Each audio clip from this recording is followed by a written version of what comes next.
Welcome back to Chilled Out, the RWTA vodcast that allows for a 20-minute break in your day to sit back, relax and be updated on people and things happening in the cold chain all over the world.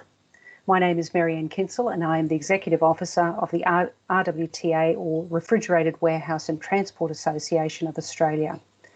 I would like to introduce you all to a colleague and a long-time international member of the RWTA. His name is James Cunningham. He's the Managing Director of Barpro Storage in South Africa. Welcome, James. Thank you, Marianne. Lovely to be with you. And lovely to see you too. We miss not having our conference this year and having our internationals like yourself come to visit us. It's where we catch up on all of your news. We've missed you terribly. So tell me, what's been happening in Cape Town during the pandemic to start with? Have you had any issues with food? Has there been any shortages, for instance?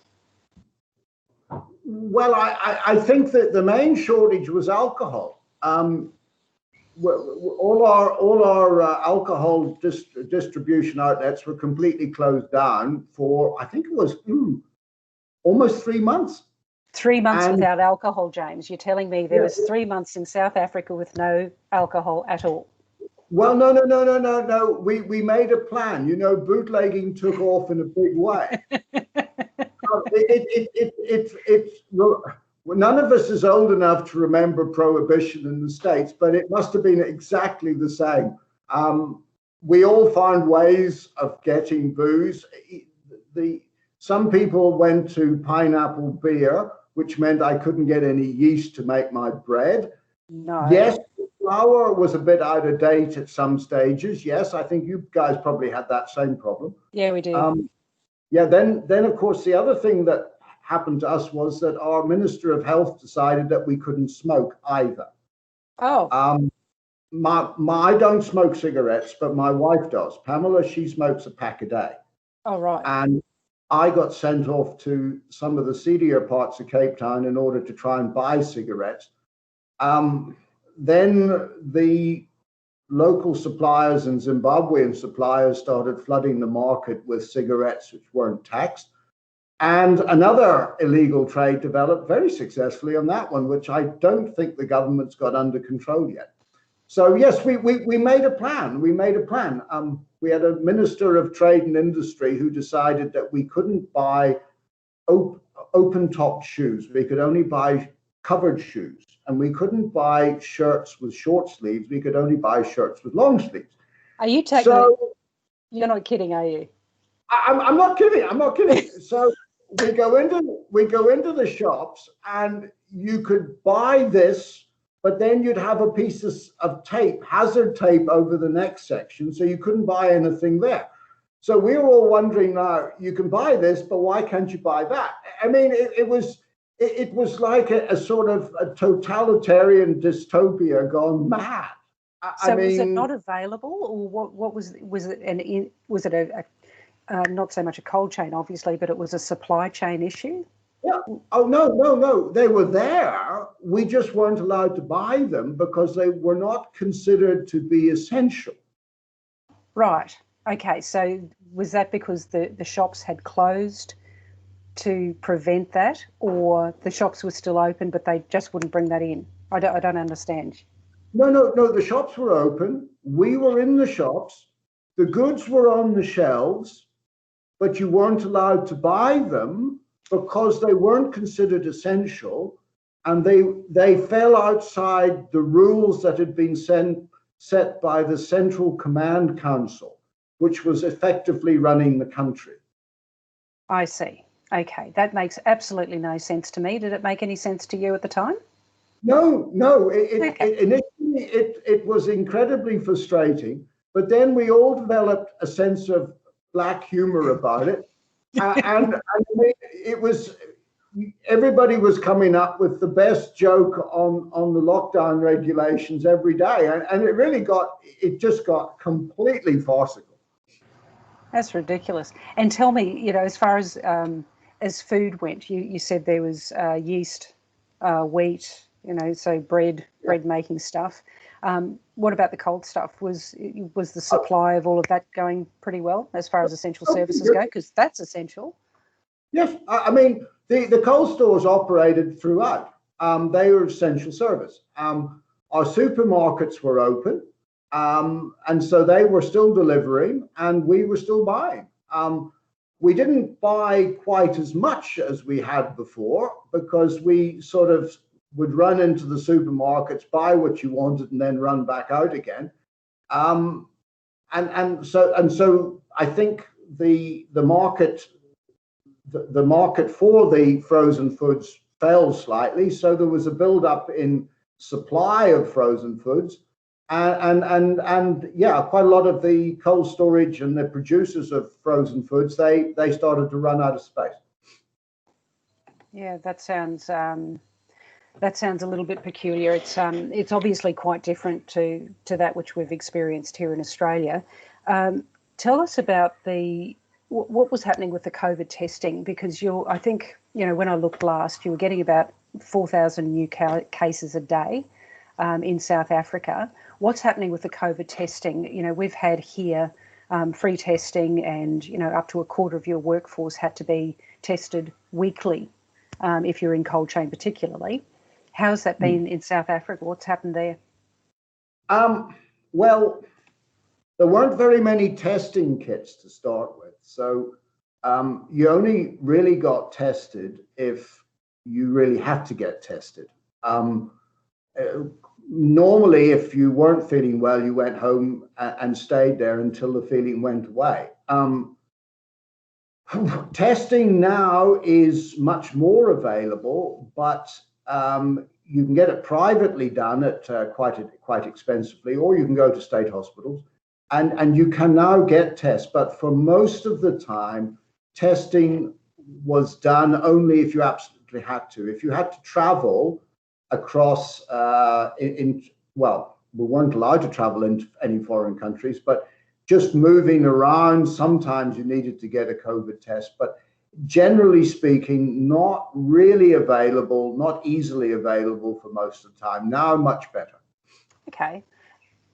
If that be the case, have there been a lot of, have there been people coming into your country? Are you allowed to leave the country? Is there any travel going on, or is that quite restricted as well?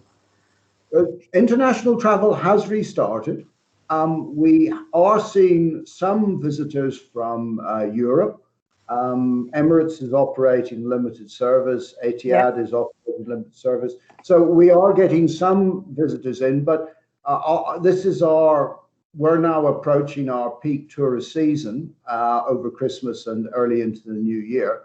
And it's way down on last year. I mean, obviously, the Brits don't want to move, because every time they go on holiday to a country, then there's suddenly a red alert and they've got to jump in an aeroplane, or they'll be put into 2 weeks quarantine when they get home.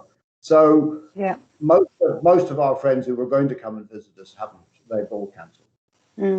So how does that look for Christmas? What's happening there? Are families able to get together? Are there any restrictions in place that would stop that happening? Yes, we're being discouraged against having large parties. I'm a bit old to go to raves, but raves have been a particularly good way of spreading the virus, as have large religious services. The two of them, they seem to be the worst. And we've had some super spreader events, students after finishing their exams and all the rest of it, that sort of thing happens. But at the moment, we've got one city, Port Elizabeth, which is being termed a hotspot, and their movements have been more restricted. Other than that, we are sort of going out. We will go out to restaurants in the evenings, as long as you book. We're tending to avoid cinemas at the moment. But yes, I mean, we're coping reasonably well. I mean, compared to a lot of other places, I think South Africa's sickness rate and fatality rate has been reasonably good. So it sounds like most things are still open. So you've got shopping centres, cinemas. So, okay, with the alcohol being a non-essential, as you were saying, this has got me, and I think it'll get most Australians. If the alcohol was not available, you've got pubs and hotels, obviously. Did they close? Yes. Okay. That's odd. Yeah. I mean, it wasn't, the booze wasn't considered to be non-essential. It was considered to be dangerous because the authorities felt that people would get less sensible about mass activities if they'd consumed alcohol. And to a certain extent, they're actually correct. And I now understand that alcohol restrictions are being discussed for places like Sweden. So, but we had a total lockdown. The other thing, of course, that we had a total lockdown was on cigarettes. There were absolutely no cigarettes available. That would have made for a very cranky population, I dare say. Well, it made my wife very cranky because she smoked a packet a day, and I was doing all sorts of sort of going to the seedier side of town in order to find cigarettes. And were the prices hiked up?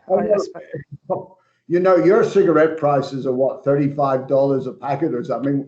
We were approaching those levels to the extent that actually, just as the cigarettes came back into the shops, Pamela decided to stop smoking. Oh, that's good. Well, that's doing something. I got more money in my wallet than I've ever had. Absolutely, that's a good health move. That was good. That's fantastic. Oh, that's good. So COVID testing is obviously a bit different. There's a few different setups that have been a little different as well. Are there any other outstanding things that have been happening during, let's go back for the last 10 months or so? What are the things that stand out in your mind from this year particularly? Well, it's just been like normal life has just been like it's been cut with a knife. I mean, everything that we considered to be normal suddenly disappeared. I mean, air travel gone, hospitality gone, drinking wine gone. It was that's awful. Every Australian's going. We all feel sorry for you. We're very sad. I mean, I know that the Chinese are forcing you to drink more wine at the moment, but I mean, it really was. It was this year has been a break. Whether we'll go back, I mean, we're all discussing here as to whether we will ever revert to what we were doing before. That's right. What do you think will change for you? Are there things to do with work that you think you would never do again, or that you've created or you've innovated that you thought, actually, that's a better way of doing it? I think we'll do it this way from now on.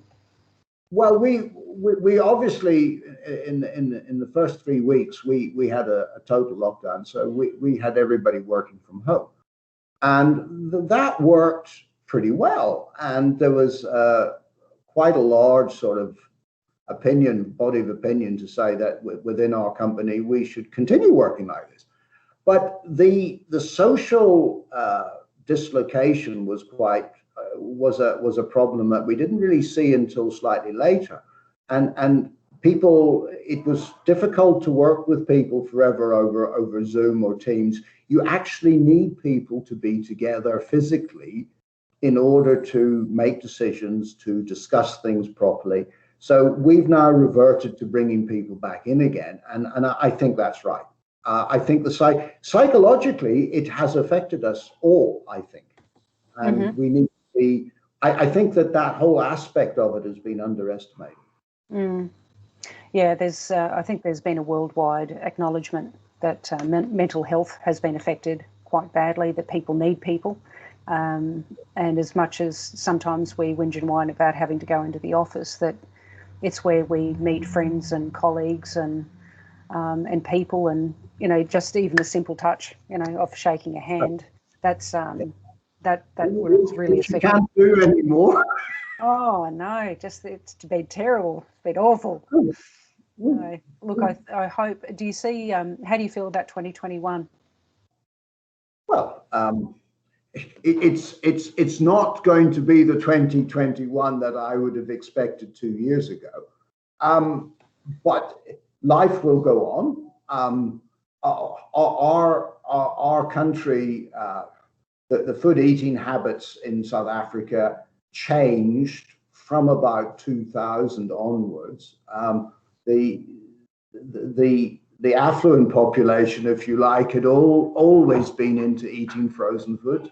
The previously disadvantaged, the African population, started to be electrified from about 2000, and they all bought fridges and cookers and things, and their diet changed. Yeah. And it's now a big deal to be eating frozen peas and frozen chicken, and they're not easily or ever going to revert to what they were eating before, which would have been mealy meal and a bit of meat and whatever. That's now in for dig. The Western frozen food scenario is now very much in vogue. So even if the offtake slows, it will still continue. The long-term trend, I believe, will still continue, and it will continue into Africa if the electrification can be rolled out properly, so that houses have fridges and freezers. It will expand. Mm-hmm. So, two questions for you. Number one, do you think the cold chain is growing in South Africa at the present time as a result of that?